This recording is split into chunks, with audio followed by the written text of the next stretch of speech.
Baik, topik kita kali ini dalam kuliah tambahan ini adalah tentang marketing margin. Kita lanjutkan yang kemarin, margin pemasaran, ya, kalau bahasa Indonesianya.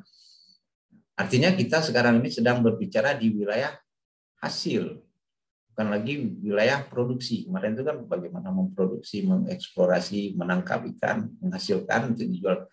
Tapi ini yang jauh lebih penting, bagaimana menjualnya. Karena kita tahu sifat komoditi ataupun juga hasil-hasil pertanian itu mudah atau tidak lama, durability atau daya tahannya itu 1, 2, 3 hari. Misal ikan tadi kan, jeruk, dan akan kasihan ya petani kalau ini tidak ditangani secara baik. Artinya disiapkan tata niaga yang efektif. Nah, kita lihat nanti rantai-rantai pasoknya itu seperti apa. Minggu lalu kita sudah ulas sedikit. Hari ini kita akan melihat dimensi harga, dan juga nanti di akhir coba saya berikan ada resiko-resiko yang harus ditanggung ya, atau yang harus diantisipasi oleh para petani. Oke, ini saya coba share screen dulu. Ada beberapa referensi yang ingin saya tunjukkan. Yang pertama, saya ini yang di tengah ini marketing of agricultural products. Ini referensi mendasar. Kebetulan di sini banyak dicontohkan Amerika ya dalam data-datanya, pertanian di Amerika. Ini dasar konsep mikronya bagaimana itu kan dijelaskan di sini.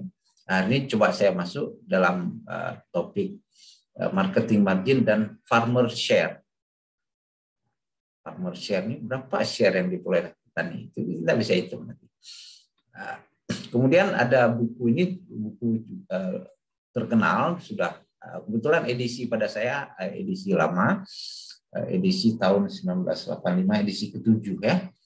Mungkin Anda bisa peroleh di perpustakaan di sana yang edisi lebih baru lagi.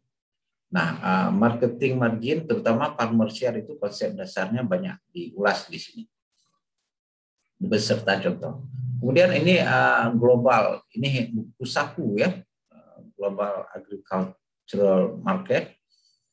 Di sini mengulas juga penggunaan lahan, air, kemudian juga keuangan secara global dalam konteks bisnis di komoditi pertanian atau komoditas pertanian. Bagaimana percaturan global? Ada pemanfaatan lahan, reformasi lahan, kemudian juga ada pencemaran juga kan, itu dibahas di sini. Ini baru bukunya 2018. Kemudian ini servis jasa ya, inovasi jasa artinya ya, seperti transportasi itu kan jasa. Bagaimana koneknya dengan pertanian? Nah, itu sudah lama diulas ataupun ditulis. Nah, ada jasa-jasa baru itu digital informasi atau teknologi informasi digital ya. Nah, ini kan konteks sekarang nih. Nah, pertanian itu di mana? Anda bisa dapatkan di sini. Saya coba berikan sedikit saja nanti. Ini sambil kita melihat problemnya yang muncul dari sini, kita masuk ke sini ya. Oke. Ini referensi yang kita gunakan. Nah, konsep dasar dari marketing margin dan farmer share. Nah, sekarang saya mau bahas dulu farmer share itu apa ya. Marketing margin kita sudah hitung ya minggu lalu, selisih ya. Farmer share itu rasio dia, rasio harga di tingkat petani dengan harga di tingkat konsumen. Sudah, berarti harga relatif ya. Kita notasikan itu price, F ini farmer, ini adalah harga di konsumen, di tingkat konsumen, jadi end product. Nah, yang perlu kalian ketahui bahwa dari tingkat petani itu kan tidak serta-merta bisa langsung ke konsumen. Oke, kalau buah-buahan bisa langsung dikonsumsi. Jeruk, apel, anggur, dan lain sebagainya. Tetapi kalau beras, nah dia kan ada rantainya lagi. Jadi dari padi ke penggilingan dulu, dari penggilingan di packaging mungkin melalui agen, baru masuk ke pasar, baru dibeli. Nah itu kan ada rantainya, itu berbeda kan. Nah itu dihitung itu semuanya.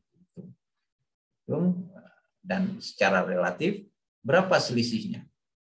Besaran selisih itu merupakan marketing margin. Persentase dari selisih ini itu disebut farmer share secara relatif ya. Jadi kita membandingkan harga di tingkat petani dengan harga di tingkat konsumen. Di retailnya, di pasar-pasar itu berapa. Nah, yang menurut ketentuan, jika coba saya tampilkan di sini, Anda lihat nanti di jurnalnya ya, yang sudah saya share itu, dia bisa lebih besar 40% hasilnya ini, atau lebih kecil dari 40%.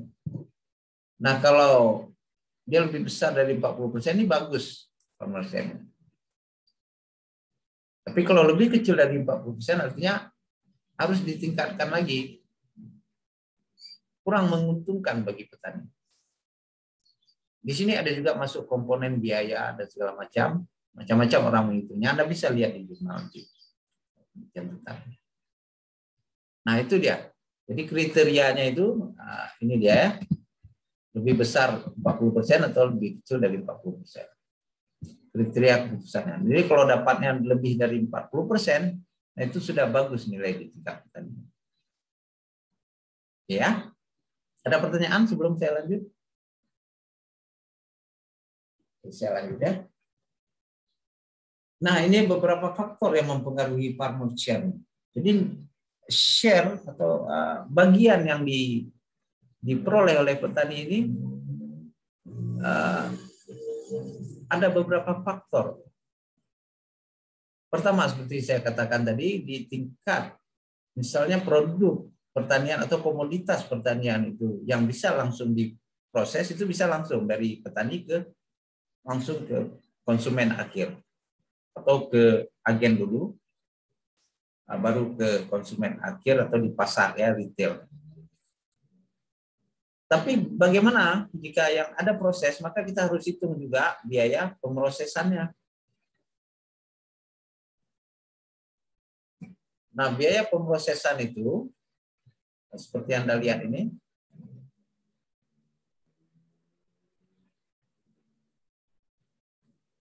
kita hitung itu termasuk ongkos, tenaga kerja, pupuk, benih, dan kemudian juga ada tadi yang namanya biaya mengkonversi dari bahan komoditas pure komoditas menjadi komoditas yang setengah jadi seperti beras itu kan, yang siap dipasarkan, yang ready to sell.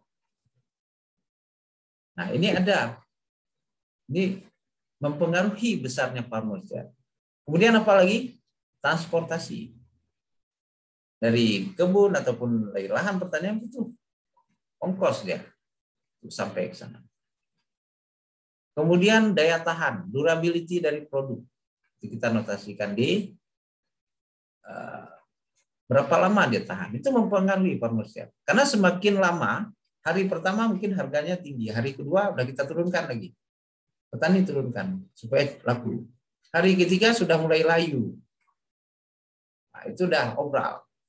Hari keempat yang mungkin dijadikan makanan ternak. Kalau dia sayur-sayuran kan. Nah, ini mempengaruhi besarnya farmer share. Bagian yang akan diperoleh oleh petani. Ini mempengaruhi. Kemudian jumlah produknya. Berapa komoditas yang dihasilkan itu pengaruh. Kenapa? Semakin banyak dihasilkan, semakin turun harganya. Kan gitu dia hukum ekonominya kan, hukum demand ya. Demand gitu. Nah, ini faktor-faktor ini kita bisa buat dalam satu model ini menjadi fungsi. Ini variabelnya. Input ini terdiri dari ini, tenaga kerja, pupuk benih, dan lain-lain. Biaya pembersihan lahan segala macam, kemudian biaya penggilingan kalau dia sudah dipanen. Ini semua mempengaruhi farmer share dan bisa ditambah lagi. Ini yang sebagian besar sudah. Nah, ini bisa dimodelkan, ini kan bisa dibuat regresi dan segala macam. Saya buat secara matematis. Artinya semua input variabel ini mempengaruhi. Sebentar ya, saya balik. Mempengaruhi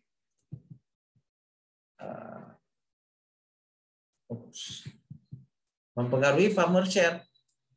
Jadi farmer share itu ditentukan oleh sejumlah faktor ini.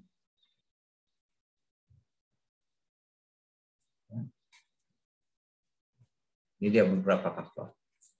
Jadi rasio tadi itu yang saya tunjukkan ini, itu dia tidak berdiri sendiri. Rasio ini juga bisa dipengaruhi oleh beberapa faktor. Dan ini sudah banyak dilakukan penelitiannya dan menarik. Cuman kita mau eksplorasi di dalam tataran akademik, Anda bagaimana melihat beberapa komoditi tertentu yang menarik dan di situ ada masalah.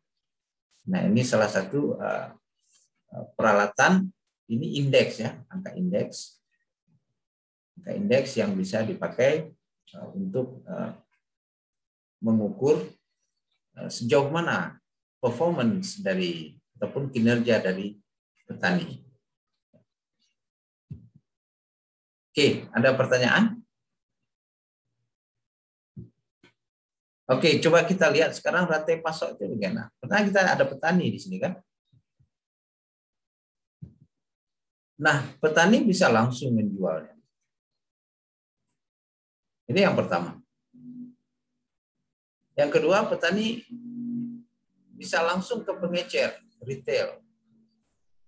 Para pedagang, kan? Para pedagang lah baru dia menjualnya ke konsumen. Atau petani dia masuk ke pedagang besar.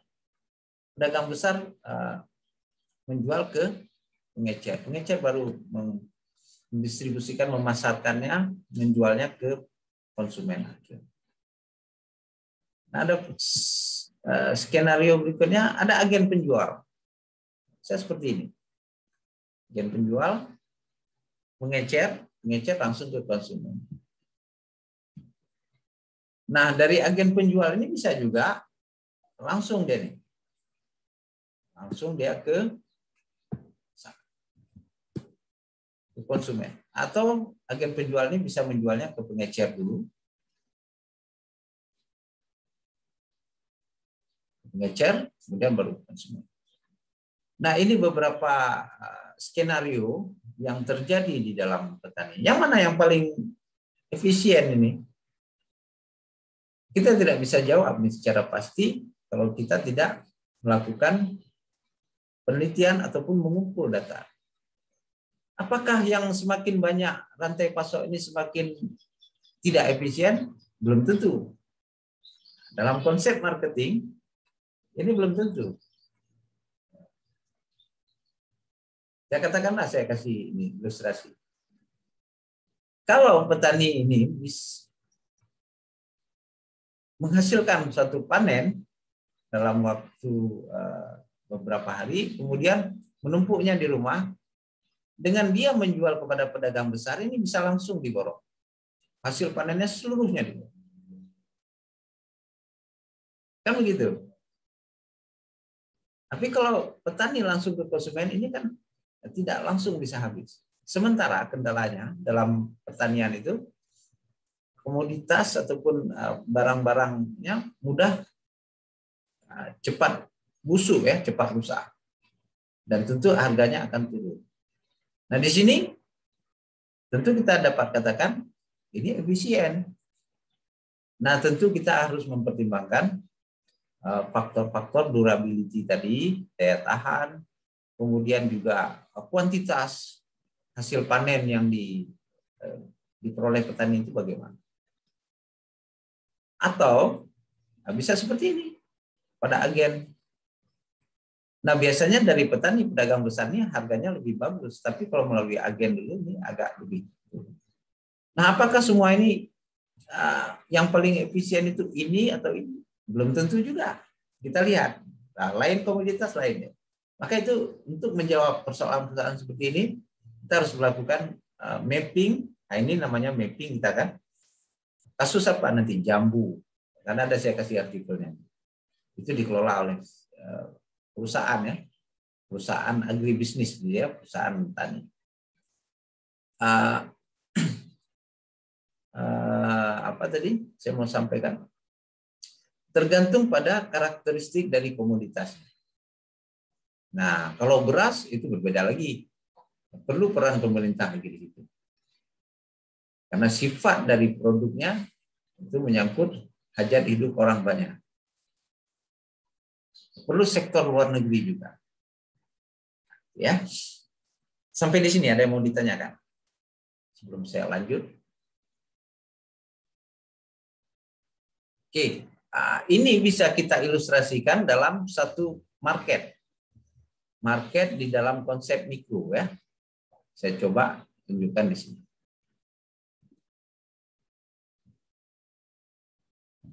Nah, jika seperti ini kondisinya, perhatikan ya. Ini pasar petani. Kita bisa bikin banyak deh.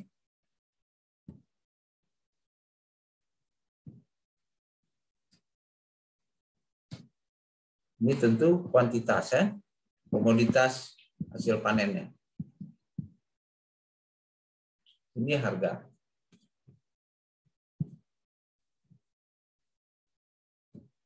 Jangan lupa originnya.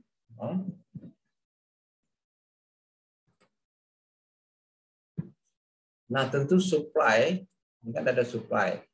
Ini juga supply. Seperti ini.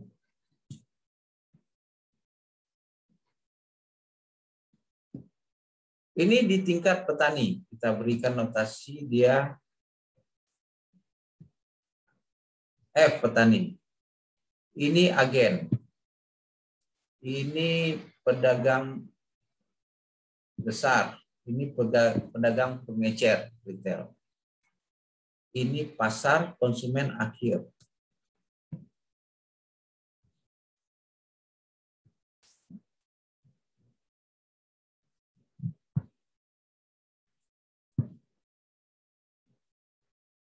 Yang ini konsumen ya. Konsumen akhir. Bentuk pasarnya seperti ini. Masuk dia ke pasar ini dalam bentuk supply. Nah, kita menggambarkan satu kurva yang menunjukkan bahwa itu pasar, tentu ada sisi permintaan yang harus kita gambarkan. Ada demand. Maka kita perlu gambarkan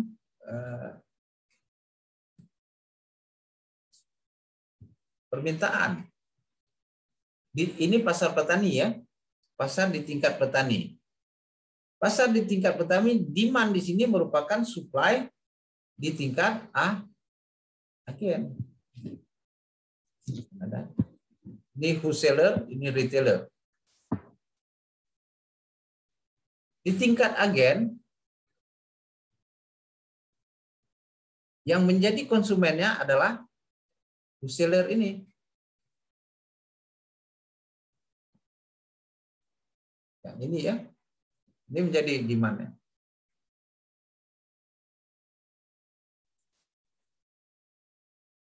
Nah, demand ataupun permintaan di wholesaler ini adalah supply dari pengecer.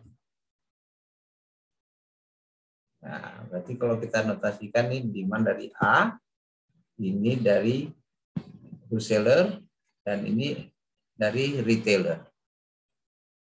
siapa yang meminta di pengecer ini? Maka itu masyarakat ataupun konsumen. Yang kita notasikan dia dengan di C, konsumen akhir. Bukan di C, ya pasar ya. Ini juga ya di C. Nah, ini dia yang kita gambarkan tadi. Sebelumnya saya share kembali.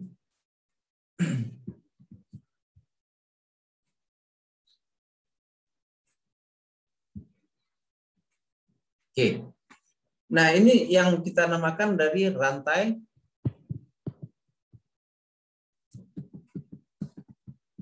saya bedakan aja ya. Rantai pasok.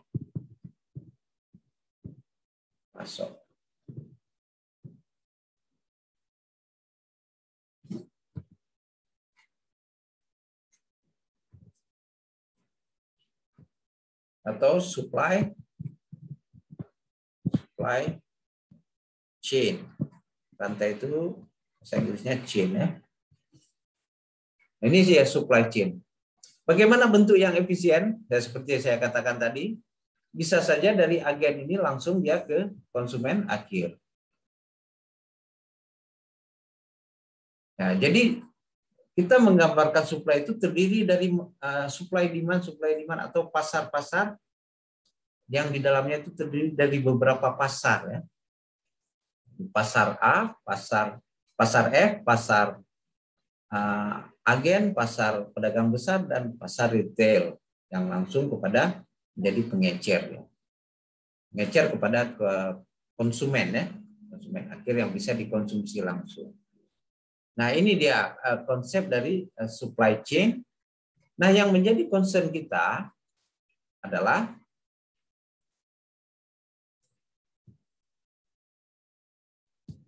kita mau melihat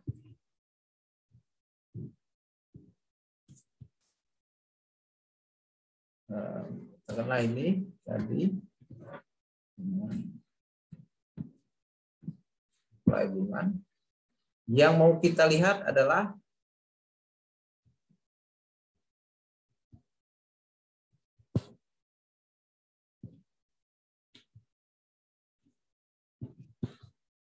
ini yang mau kita lihat. Kita lihat adalah bagaimana harga ini dalam kaitannya dengan kontribusinya terhadap petani. Nah, coba saya share kembali ke PPT kita.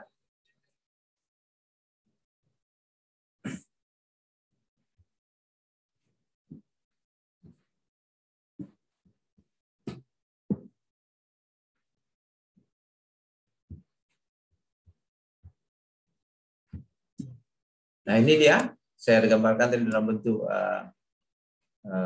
konsep mikro, supply demand, itu pasarnya seperti itu. Nah, supply chain itu apa? Serangkaian kegiatan. Ya. Jadi mengalirnya produk atau informasi ataupun juga keuangan yang bertujuan memenuhi konsumen akhir. Target akhirnya di sini.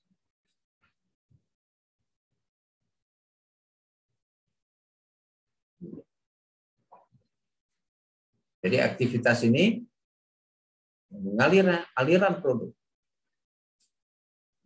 Produk bisa informasi. Tujuan memenuhi konsumen akhir. Ini dia supply chain, tadi dalam bentuk seperti ini dan dalam bentuk oval. Nah, untuk mengetahui mana yang paling efisien, kita harus melakukan penelitian. Nah, salah satu model yang bisa menjawab itu model ini ya.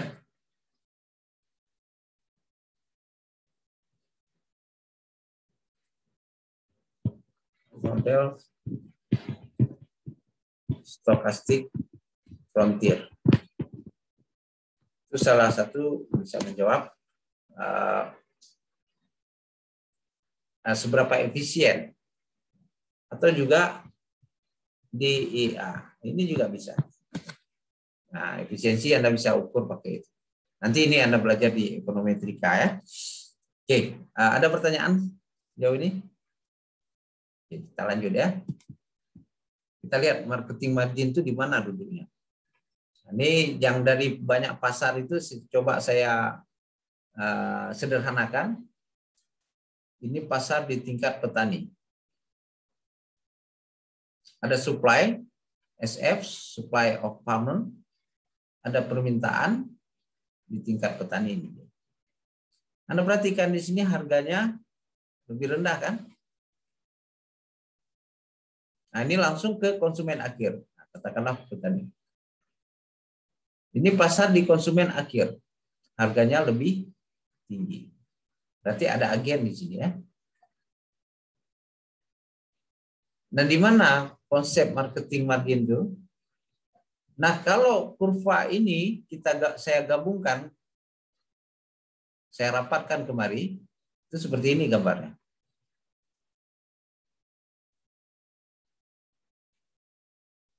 Saya gabungkan ya.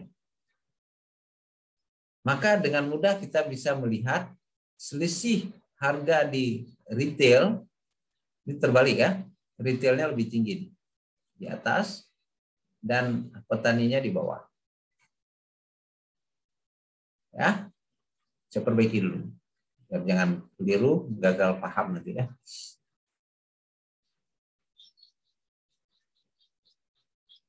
Nah.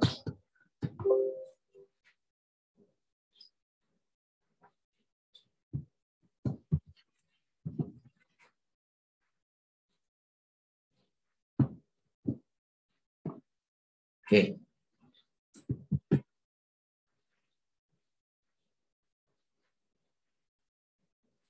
Saya share kembali. Nah, ini retail. Harga retailnya jauh lebih tinggi. Berapa besarnya? Nah, ini dalam kotak. Ini marketing margin. Jadi Anda sudah hitung tugasnya kemarin dan selisih harga retail dikurangi dengan harga di tingkat petani.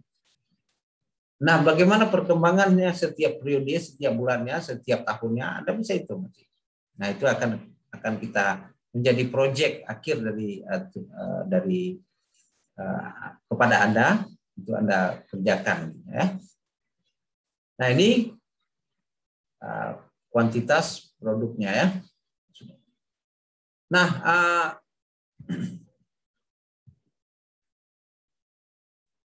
ini dia yang terjadi. Nah, bagaimana kalau kita ingin memperluas pasar? Maka untuk memperluas pasar ini supaya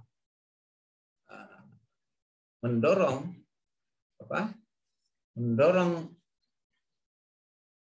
kesejahteraan di tingkat farmer share ini tinggi, salah satunya adalah dengan ekspor. Ekspor itu adalah permintaan dari luar negeri. Maka kita pahami dia sebagai dimensi dari permintaan. Nah, kalau permintaan ditambah dengan ekspor ya, itu ada variabel lain kan yang bergerak, maka dia tidak bergeser di sepanjang kurva, tetapi dia akan melakukan shift. Berarti ini demand di retail ditambah ekspor. Dia akan bergerak ke sana. Anda apa yang terjadi? Harga akan terdorong naik kan? Saya kasih ekstrim aja nih. Agak ya, katakanlah ini pas dia. Harga di tingkat petani juga bergerak. Maka itu perlu diekspor. Lebih jelasnya kita lihat di sini. Ya. Nah, ini dia bagaimana harga itu bisa dikoreksi dengan berbagai kondisi yang terjadi di pasar. Nah, pasar itu kan terdiri dari beberapa bentuk dia, dan juga terdiri dari beberapa tingkatan. Yang sebagaimana yang sudah saya jelaskan tadi, dari tingkat konsumen, dari tingkat petani sampai di tingkat retail. Oke, ada pertanyaan, Yoni? Oke, saya lanjut ya. Nah, kita coba review lagi konsep marketing margin. Ini konsep farmer share ya.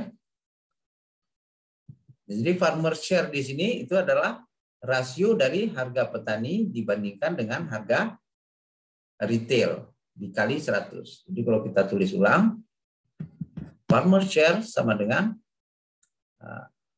harga di tingkat petani dibagi dengan harga di tingkat retail kali 100%.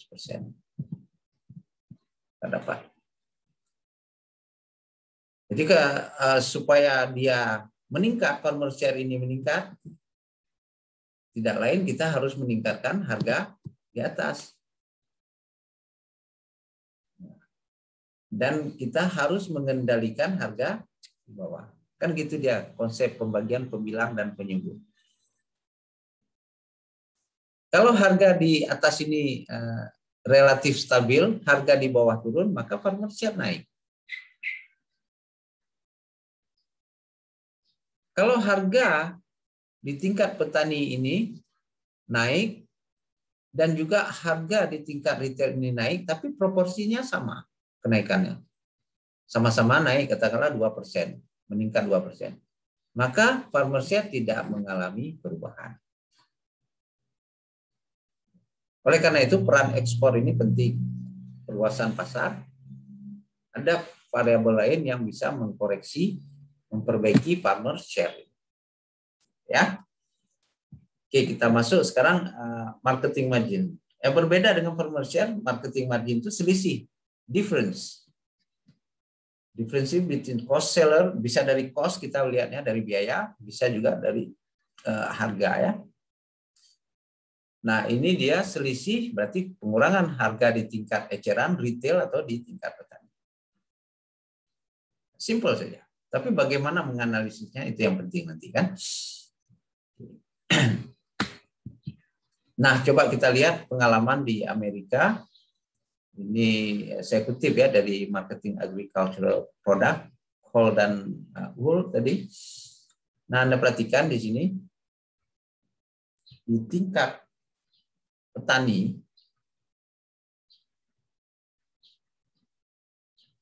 ya, farmer share di tingkat petani itu relatif di bawah dia kan, tapi stabil dia. Stabil, meningkat, nanti turunnya itu sama dengan kondisi awal dia. Stabil, dia flat. Nah, ini tahapan-tahapannya, ini masuk ke penyebaran, misalnya ada tadi agen, ada kemudian wholesaler, nah sampai ke retail. Nah, semakin ke atas semakin bergerak harganya. Berarti ada rantai harga ya, bergerak, semakin jauh dia semakin tinggi harganya. Nah, harga inilah yang ditanggung semua.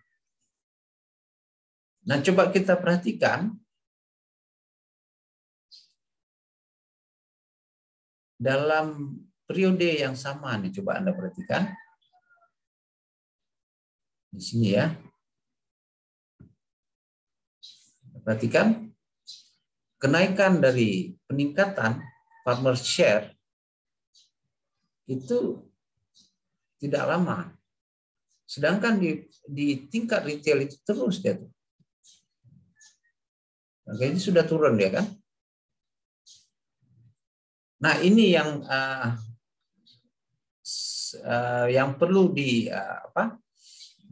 untuk kesejahteraan petani perlu diperjuangkan. Nah, salah satunya adalah bagaimana menghadirkan industri. Jadi industri penting di sini. Industri untuk menampung penjualan lebih stabil dari komoditas-komoditas pertanian. Nah, ini jadi gambar ini menunjukkan bagaimana tingkatan-tingkatan farmer share ataupun juga marketing margin yang diperoleh oleh petani dengan yang diperoleh oleh tingkatan lainnya sampai ke retail. Jadi semakin jauh, semakin ke ujung maka akan bertambah. Karena di situ ada biaya transportasi, ada biaya penyimpanan, dan lain-lain sebagainya. Sehingga harga itu sampai ke pedagang akhir itu sudah berbeda ya, sudah lebih tinggi. Nah, kemana saja dia itu habis biaya itu? Ini distribusinya. Dia ada biaya processing tadi. Jadi kan kalau padi dibawa itu kan perlu diprocessing di penggilingan. Kemudian kalau di sana tuh gandum ya. Untuk membawa itu perlu transportasi. Setiap kilonya berapa itu? Setiap tonnya itu berapa ongkosnya? Kemudian ada, kalau dia sudah jadi, ya katakanlah itu makanan ya.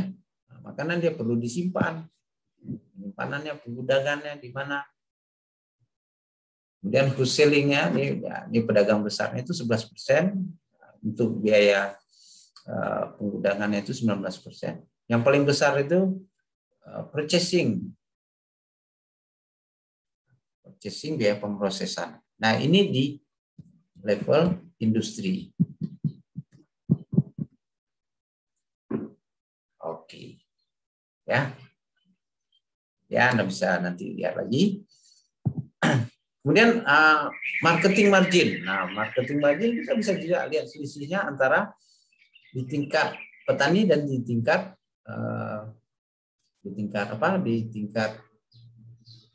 retail atau di tingkat konsumen. Nah, ini juga kondisinya sama. Kan bergerak naik juga dia. Nah, kenaikan kalau di petani itu relatif flat ya. Sedangkan di tingkat retail itu di garis merah. Jadi lebih menguntungkan siapa? Dalam hal ini kan lebih menguntungkan retail ya. Yang capek petani. Tetapi ini masih stabil karena trennya dia tren meningkat. Yang jelas di sini lebih menguntungkan petani, retail ya. Tapi kita lihat dulu kenapa dia bisa bergerak jauh sekali kesenjangan ini ya. Semakin tahun 87 udah bergerak sampai selisihnya, gapnya jauh sekali. Jauh, sampai segini gap. Kemana aja biayanya tuh?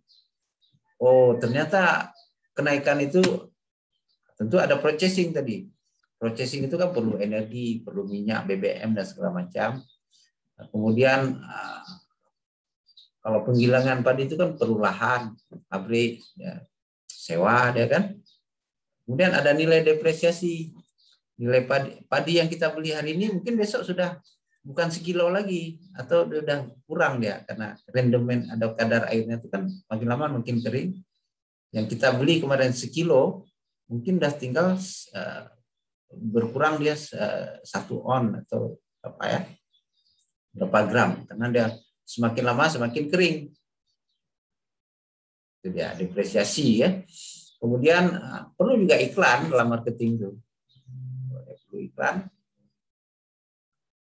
Iklan itu juga packaging segala macam, memberi labeling ya. Kemudian mengangkutnya ke konsumen akhir atau ke eceran itu perlu transportasi. Nah, ini packaging. Kalau padi itu perlu karungnya, diberi nama, judulnya itu satu karung itu kan perlu biaya. Ya, cetak karungnya. Nah, ini ada distribusi, profit, interest. Kalau dia ada ada pinjaman segala macam, ada investasi yang perlu dibayarkan bunganya. Kemudian dari setiap produk itu dihitung pajaknya. Ini pengeluaran semua. Tapi persentase yang paling besar apa? Tenaga kerja. 46% dari selisih ini untuk pekerjaan. Saya kira ini sudah cukup baik ya. Artinya walaupun dia meningkat tajam ini, tapi distribusinya itu sebagian besar menyerap tenaga kerja. Nah, ini dia. Oke. Nah, tugas akhir silahkan akses di Classroom. Linknya ada di situ, namanya tugas akhir di file ya. Itu di situ ada harga beras dan gabah tahun 2020 dari Januari sampai Desember. Anda coba hitung marketing marginnya, Anda hitung farmer share-nya. Pakai Excel, nanti saya coba demonstrasikan juga. Nah, ini beberapa bentuk risiko ya dari supply chain itu. Yang pertama, hujan ya. Hujan cuaca, angin, banjir, badai itu bisa menyebabkan terjadinya defisit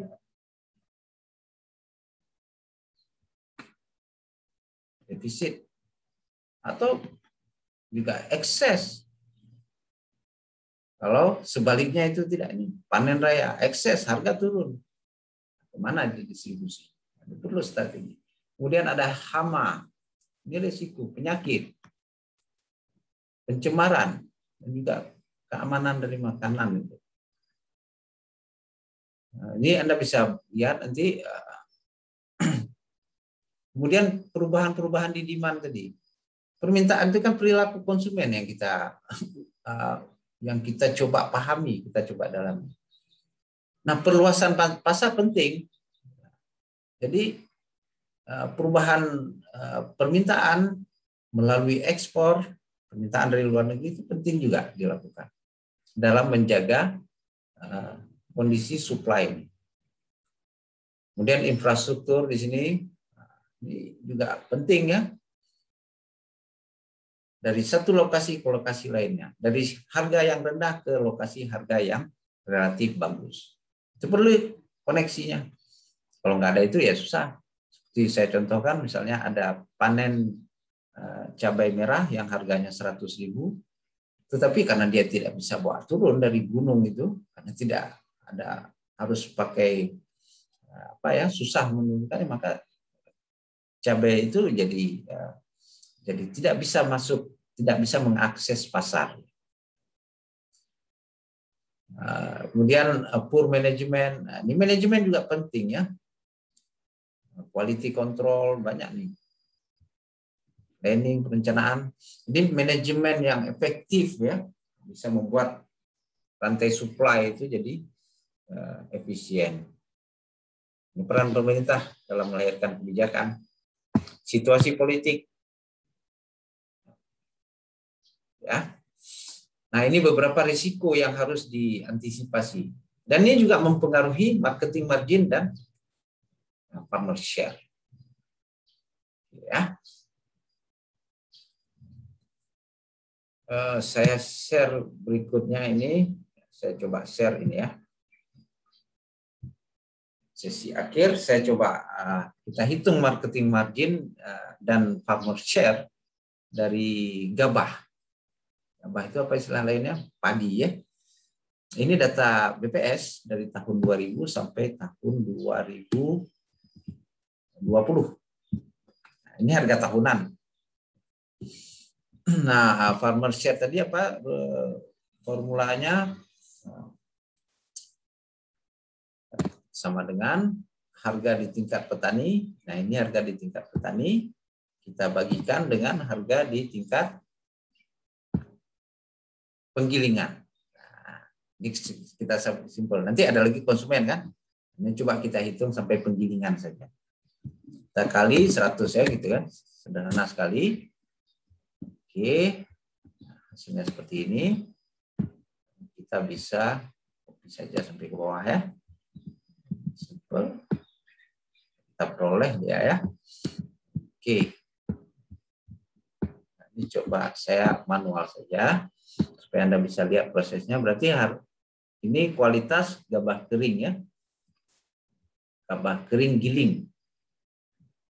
Kalau ini gabah kering panen. Coba lihat definisinya itu apa gabah kering panen. Di tingkat petani kita bagikan dengan di tingkat penggilingan. Kita kali 100. Oke, nggak keluar nilainya nih. Kesalahan.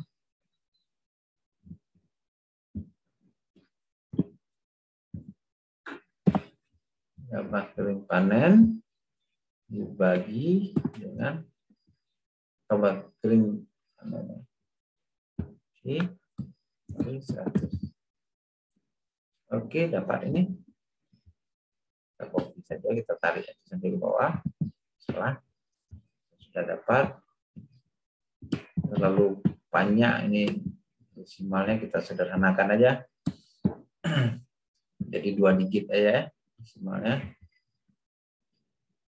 Kan? Yang jenis ketiga di luar kualitas yang kedua ini ya. Ini sisanya nih. Biasanya seperti itu. Jadi definisi ini Anda bisa peroleh di keterangan statistik. Ini di tingkat petani kita bagi di tingkat penggilingan. Kali 100. Simpel sekali, hanya hitungan-hitungan rasio biasa. Tapi di perguruan tinggi kita belajar bagaimana menganalisis, menginterpretasi angka-angka ini. Nah, sekarang kita hitung marketing margin ya. Marketing margin kan selisih dia kan. Selisih di tingkat petani dengan di tingkat retail ataupun penggilingan ya. Ini mana dulu nih? Coba kita lihat formulasinya. Marketing margin tadi.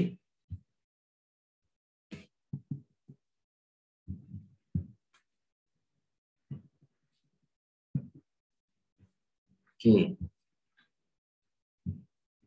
Harga eceran dikurang. Berarti di tingkat penggilingan dikurang dengan di tingkat petani. Itu saja.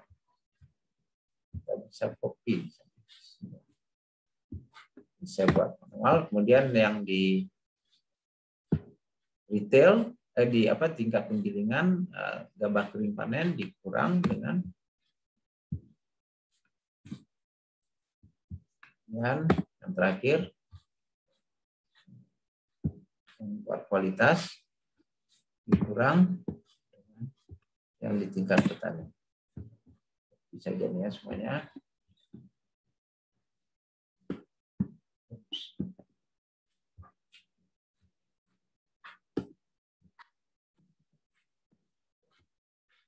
Oke, tadi.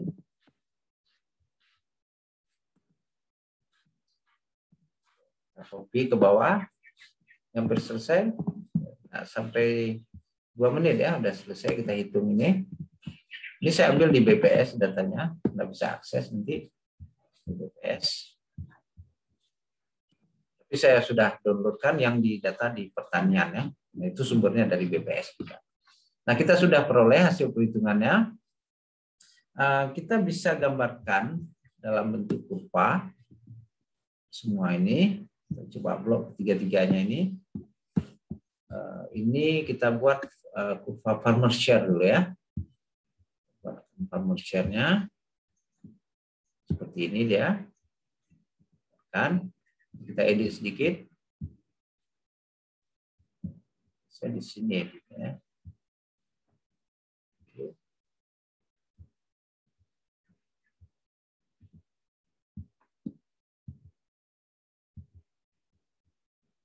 Oke, seperti ini ya gambarnya enggak jalan.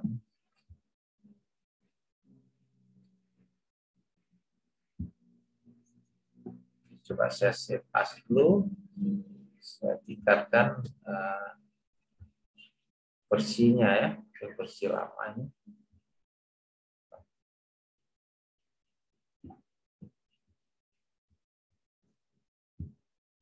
Dulu bisa menjalani.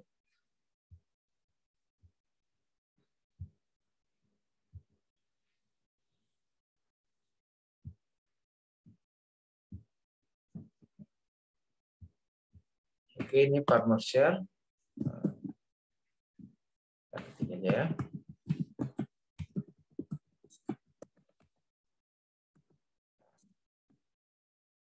Gabah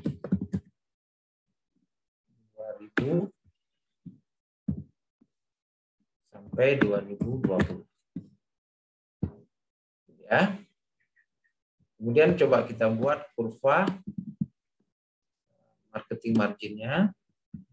Buat saja ya.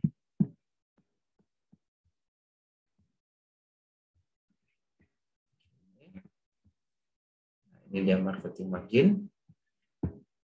Oke.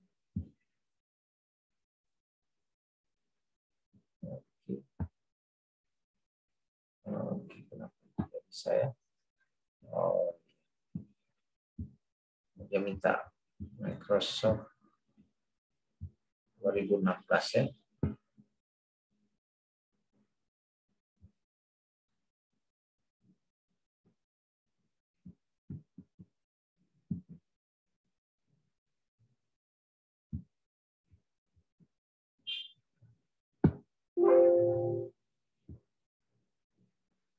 Oke.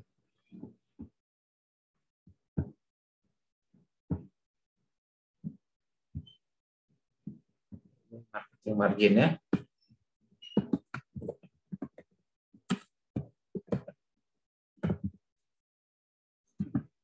Coba sampai 2020. Oke, ini mau diedit boleh. Kebetulan saya nggak bisa edit tahunnya, ini harusnya bisa. Nggak apa-apa. Nah, ini saya kasih sampel saja.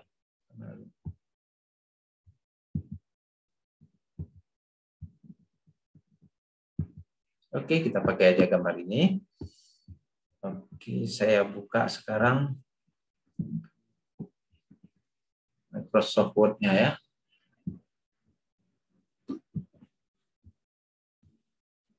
Microsoft Word.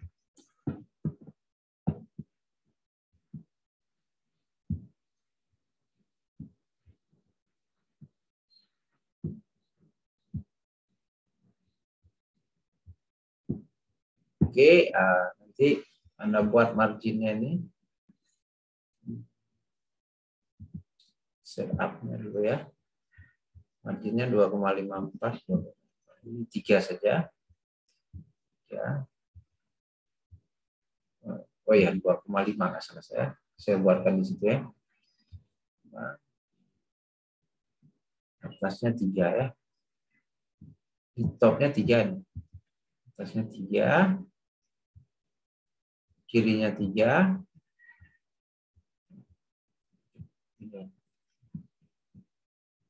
Kanannya 2,5.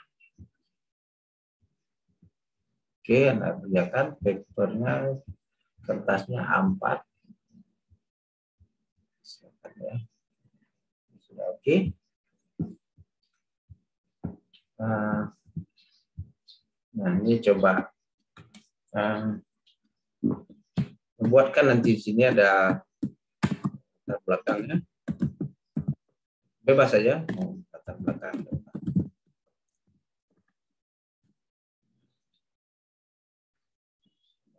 Pembahasan, tapi bebas lah kan. Anda pastikan di sini, misalnya seperti ini, publish share-nya, buat sumber datanya, data, sumber ya, WPS.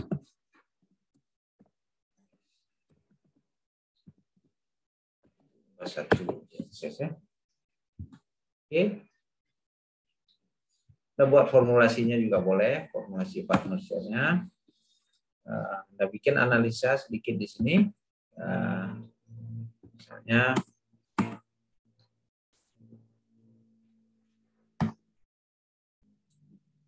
ya.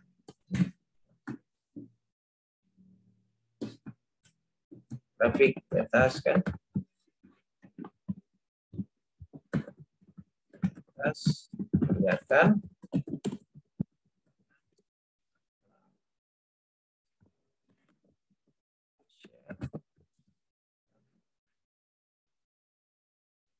Coba Indonesia dari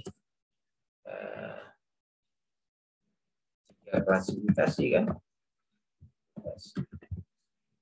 Kan lihat angkanya mana ini kan, pergerakannya bagaimana, boleh. Nanti ya lakukan analisis. Kemudian di atas ini kita buat judulnya, misalnya ini dalam fontnya 14 ya. Judulnya terserah. Nah, ini huruf kapital semua. Kalau saya buat sis ya, tangan.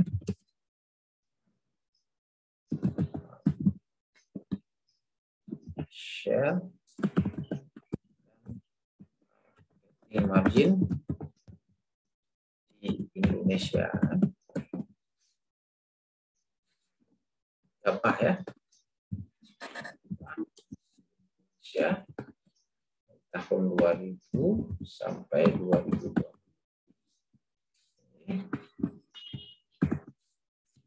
Ini hurufnya Times New Roman 12 ya.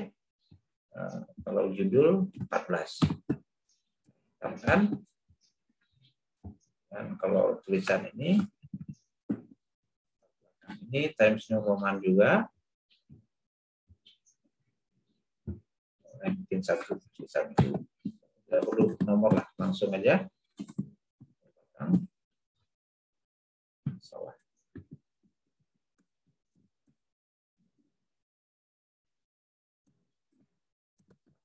Dan lain-lain terserah nanti. Penting pendahuluan juga boleh. Buat nama Anda. Misalnya ini nama saya ya. Nah, saya buat email saya. Ya. Donasi.id. Oke, kalau mau dibuat abstraknya lebih bagus. Abstrak. Ini. Ada dua bahasa. Abstrak ini nanti ada kata kunci. Jadi seperti artikel ya. Tapi ini simple saja. Simple. Ini hurufnya huruf Times New Roman semua. Saya perbaiki tadi. Besarnya seperti ini. Oke. Ini tarik saja. Abstrak. Buat dua versi dalam bahasa Inggris boleh. Oke, begini. Keyword berarti sini ya.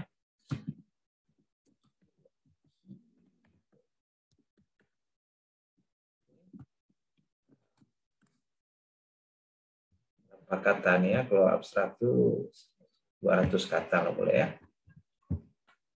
150 kata aja. Kira-kira begitu. Oke. Ya, ini nanti tabel. Kalau mau ditambah lagi, mau tampilkan tabelnya juga boleh. Kreasi Anda. Yang paling penting dari sini adalah Anda baca tadi dan lakukan analisis. Nah, cara menganalisis itu lihat keadaan-keadaan yang ekstrim dalam tanda petik. Ini curam ya, curam ini kenapa turun? Kemudian lihat di akhir kondisi terkini.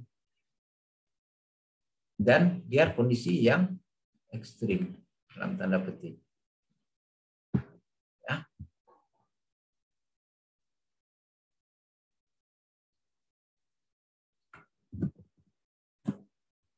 Oke, itu dia.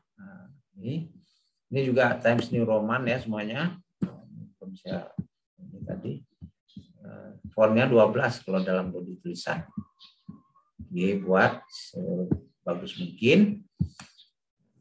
Mungkin saya tidak banyak lagi tanya, saya tanya ini